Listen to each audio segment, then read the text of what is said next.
vous parler de la spécialisation dans le monde du yoga. Hello, je suis Hélène, professeure de yoga depuis 9 ans et je vais vous parler de la spécialisation dans le monde du yoga. Je suis ravie d'être sur la chaîne de Yogis on Road Trip pour parler de cette grande question qui arrive au bout d'un moment dans la carrière d'un professeur de yoga. Comment se spécialiser, comment choisir sa spécialisation. C'est un de mes sujets de prédilection puisque je suis moi-même formatrice en yin yoga et spécialisée dans cette discipline depuis au final assez tôt dans ma carrière de professeur. Et c'est vraiment quelque chose qui m'a tenu à cœur pour plein d'aspects de me spécialiser, à la fois pour approfondir une thématique vraiment parce que quand on touche à tout malheureusement on touche un peu à rien également aussi, mais aussi pour réussir à développer des projets qui ont du sens, pour être reconnue pour ce que je crée. Et donc dans cette vidéo aujourd'hui, je vais vous donner peut-être des pistes de réflexion pour aborder votre propre spécialisation si c'est quelque chose à laquelle vous réfléchissez en ce moment. Tout d'abord, il y a plusieurs façons de se spécialiser, plusieurs angles. On pourrait se spécialiser via directement un style de yoga. Donc on connaît par exemple le Vinyasa qui est une pratique fluide, créative. L'Ashtanga qui au final va ressembler au Vinyasa en termes de mouvement, mais qui va par contre vraiment beaucoup se différencier sur le point que là on est sur une série fixe. L'Ashtanga c'est une pratique de rigueur et de précision. On aura donc le Yin Yoga, ma pratique de prédilection, où là on est sur une pratique de douceur, d'introspection et beaucoup de travail avec des accessoires. Un peu dans le même prisme que le yin yoga, on aura le yoga restauratif bien entendu, différent du yin, proche sur certains points, mais on va dire qu'il touche un public un petit peu différent, donc ça sera aussi une autre dimension de la spécialisation, c'est avec qui vous avez envie de travailler, c'est pas exclusivement la discipline, mais aussi au service de qui est-ce que je me mets lorsque je me spécialise dans un certain domaine. Et puis il y a le yoga nidra également, qui là va être presque dans le prisme de la méditation, on est presque dans une autre catégorie, bien que toujours facilement associé au yoga. Et je terminerai avec le yoga Kundalini, ou peut-être d'autres formes de yoga qui vont être plus spirituelles, plus énergétiques. Il reste bien sûr d'autres types de yoga, il y en a énormément.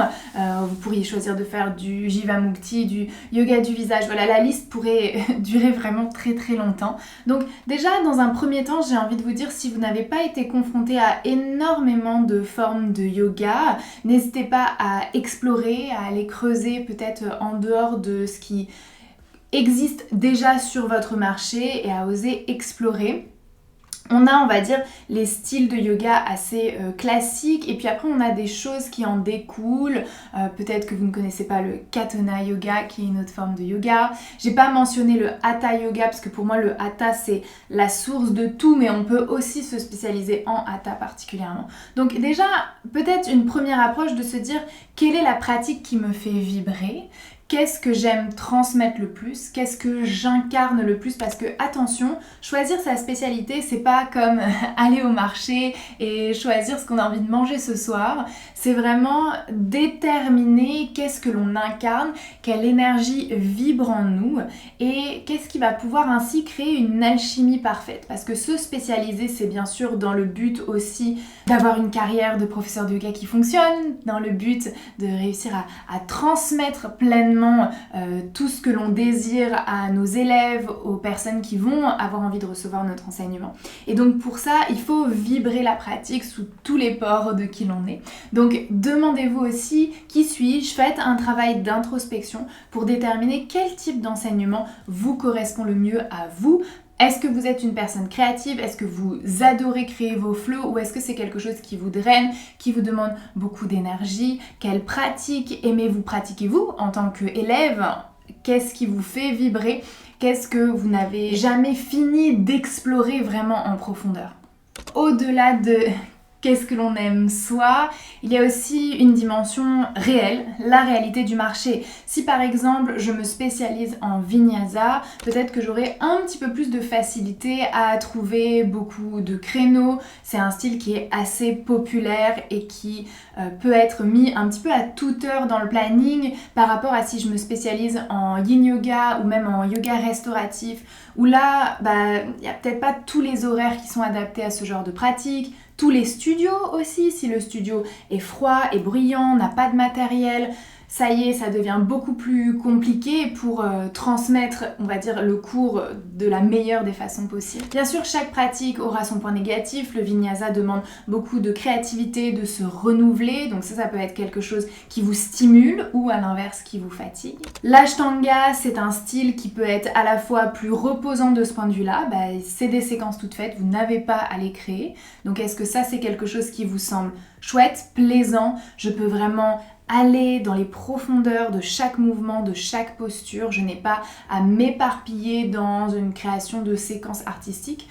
Ou est-ce qu'au contraire ça vous déprime? Est-ce que vous dites non, moi j'ai envie de ramener de la créativité, envie de ramener du flow, du mouvement, du changement, de nouvelles approches à chaque cours? On aura donc des styles qui vont être un petit peu plus adaptés, on va dire, à peut-être de l'atelier, des choses un petit peu plus exceptionnelles ou qui vont nécessiter un certain contexte versus d'autres styles de yoga qui vont être un petit peu plus tout terrain, tout public.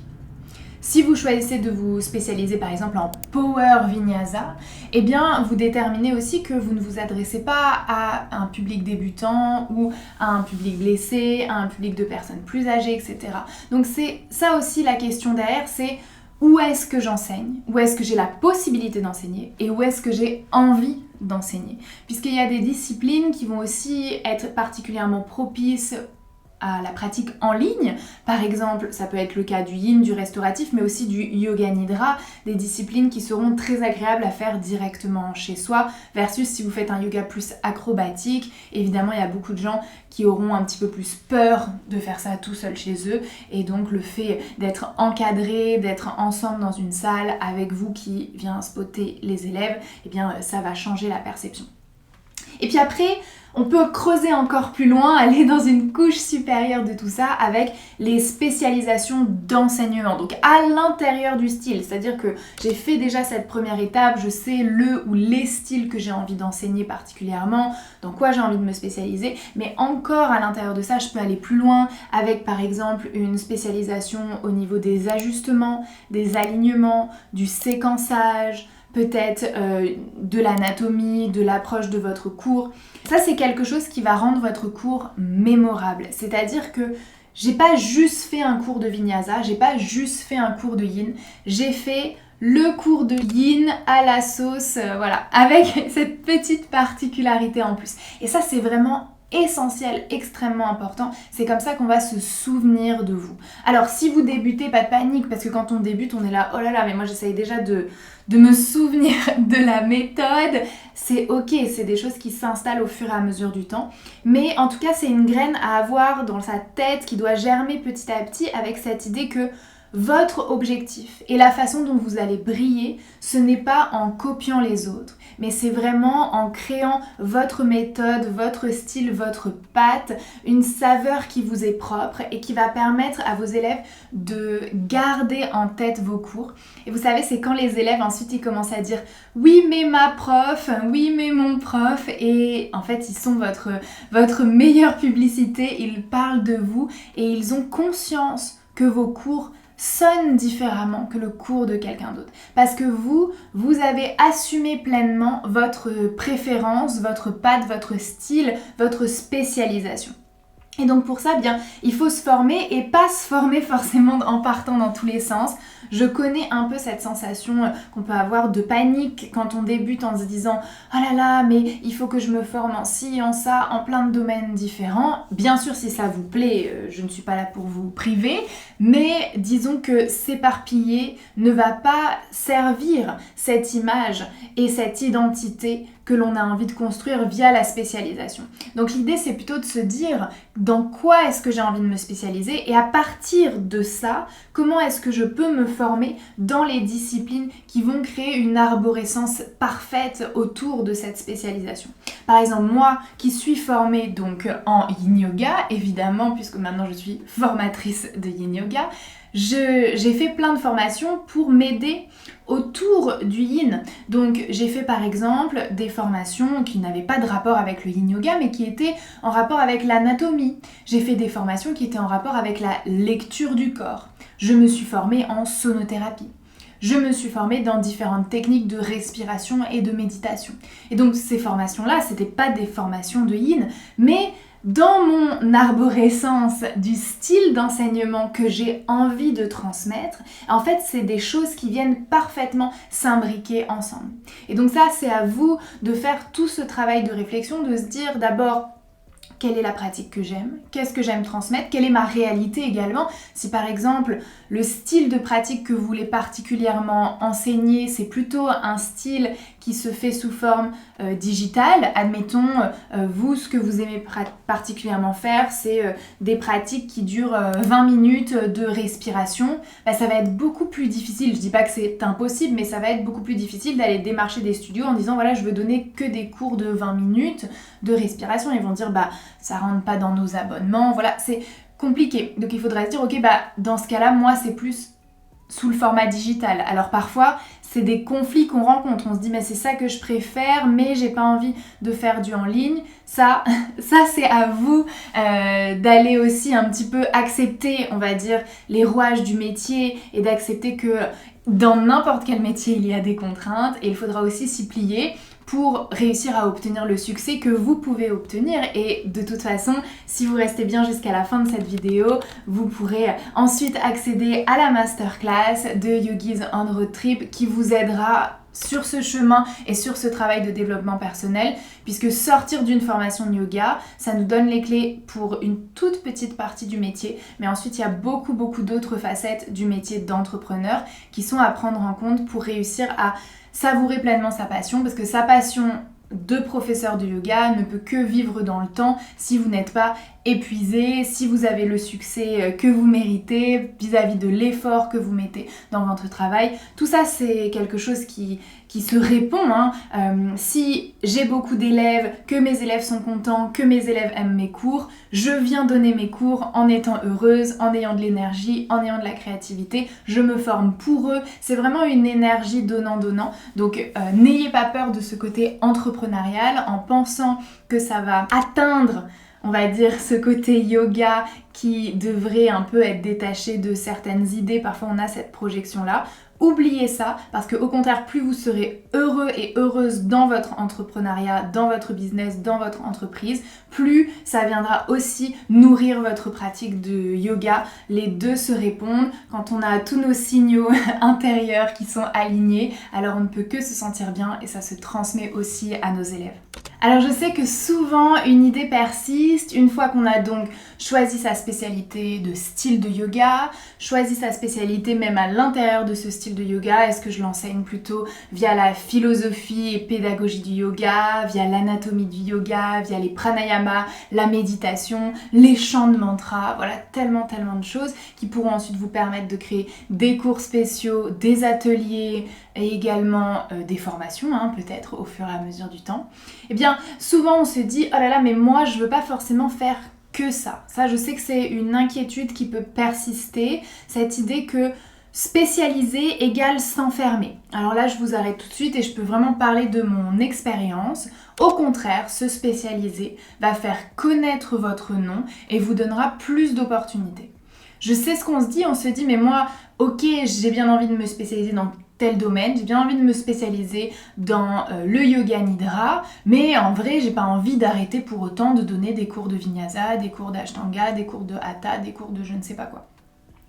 Détrompez-vous, vraiment c'est une fausse croyance. À partir du moment où vous aurez une spécialité, on va vous connaître vous, et via le fait qu'on vous connaît, que vous soyez mémorable, on aura envie de travailler avec vous, et en ayant envie de travailler avec vous, on vous fera confiance.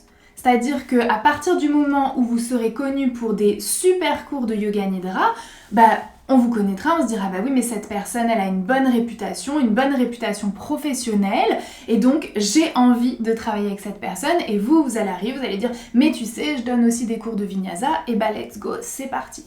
Donc détrompez-vous vraiment là-dessus, se spécialiser vous fera connaître, vous deviendrez une personne mémorable et donc pour être une personne mémorable, il faut oser se mettre en avant, oser vibrer fièrement de sa vibration personnelle, de qui on est, de sa spécialité et tout ça va découler que des choses positives.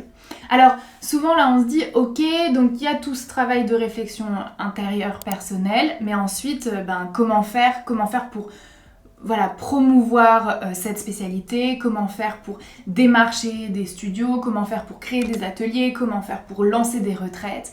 Eh bien tout ça, ce n'est pas dans cette vidéo que je vais vous le dire, mais par contre, si vous décidez de rejoindre Yogis on Road Trip, vous pourrez être accompagné sur tous ces aspects. Je vous laisse regarder les liens en dessous de cette vidéo et j'espère en tout cas qu'elle vous aura permis de commencer ou continuer votre réflexion vis-à-vis de votre spécialisation d'enseignant de yoga. Se spécialiser, c'est vibrer pleinement de son énergie personnelle, de son alchimie personnelle pour réussir à créer tout autour de soi une communauté d'élèves qui ont envie d'apprendre, de comprendre et de connaître exactement ce que vous voulez transmettre.